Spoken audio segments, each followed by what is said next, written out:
음주운전 사고를 낸 운전자가 차를 버리고 친구 집으로 도망가 사고 이후 술을 마신 것처럼 꾸몄습니다. 이 음주 운전자와 친구는 어떻게 됐을까요? 재앙이 연못 속 물고기에 미치다. 오늘 뉴스 사자성어는 앙급지어 얘기해보겠습니다. 32살 A씨는 지난해 2월 11일 밤 세종시에서 술을 마신 뒤 운전하다 길가에 주차된 차량을 들이받는 사고를 냈습니다. 사고를 목격한 목격자가 당신 술 마신 것 아니냐고 추궁하자 A씨는 급하게 친구 B씨를 불러 B씨 차를 타고 도망쳤다고 합니다. B씨 집으로 간 A씨는 소주를 몇 잔 마시고 빈 소주병 2개를 식탁 위에 올려놔 B씨 집에서 술을 마신 것처럼 꾸며놨습니다.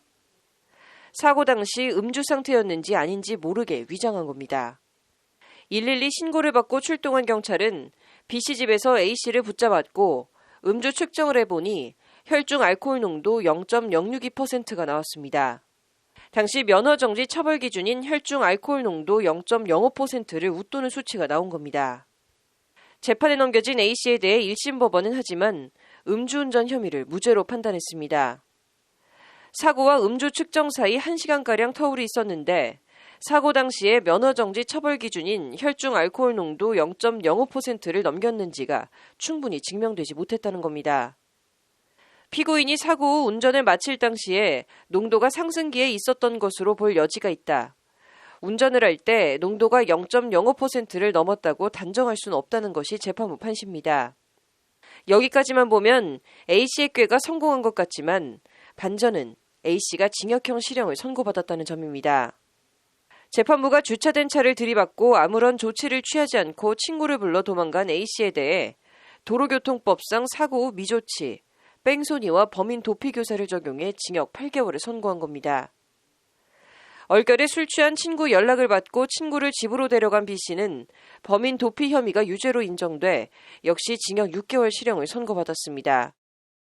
B씨 입장에선 아닌 밤중에 홍두 깨고 모집놈 옆에 있다 날벼락 맞은 격입니다. 재앙이 연못 속 물고기에 미치다. 앙급지어라는 사자성어가 있습니다.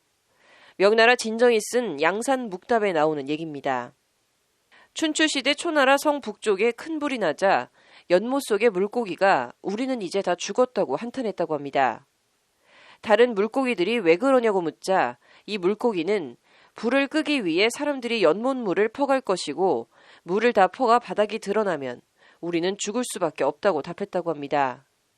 과연 사람들이 물을 다 퍼가 바닥이 드러났고 애꿎은 물고기들만 떼죽음을 당했습니다. 비슷한 얘기로 지어지양, 연못 속 물고기의 재앙이라는 사자성어가 있습니다. 여씨 춘추 필기편에 나오는 얘기입니다. 춘추시대 송나라 환퇴에게 진귀한 구술이 있었습니다. 환퇴가 죄를 짓고 도망을 갔는데 환퇴의 구술이 탐이 난 왕이 환퇴에게 사람을 보내 구술을 가져오라 명했습니다. 구술이 어디 있느냐? 내놓으라는 추궁에 환퇴는 위기를 모면한 요량으로 도망할 때 궁궐 앞 연못에 버렸다고 거짓을 고했습니다. 이에 왕이 연못물을 다 퍼내고 진흙바닥을 샅샅이 뒤졌지만 당연히 구슬은 나오지 않았고 역시 연못 속 물고기들만 애꿎게 떼죽음을 당한 데서 나온 사자성어입니다.